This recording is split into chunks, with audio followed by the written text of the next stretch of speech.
সালাতে দোয়া কবুল হয়। সালাতে দোয়া কবুলের তিন জায়গা। একটা হচ্ছে তাকবীরে তাহরিমার পরে আমরা সানা পড়ি না, আমরা তো একটা পড়ি। আল্লাহর হাবিব সুন্নাহ এবং নফল নামাজে আরো পড়তেন সানা, ওই দোয়া কবুল হয়। দুই নম্বর জায়গা সালাতে সেজদায় পড়ে দোয়া করলে কবুল হয়। আকরাবু মা ইয়াকুনুল আবদু মির রাব্বিহি ওয়া হুয়া সাজিদ ফাকসিরু ফীহি দুআ। বান্দা যখন সেজদায় লুটিয়ে পড়ে, বান্দা আল্লাহর সবচেয়ে কাছে চলে যায়।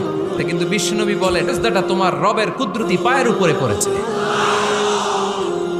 সেজদায় পড়ে দোয়া করেন। সালাম ফিরানোর আগে বিশ্বনবী দোয়া করতেন, লা ইউসাল্লিমান্না আহাদুকুম হাত্তা ইয়াতাআওয়াযা মিন আরবা'a।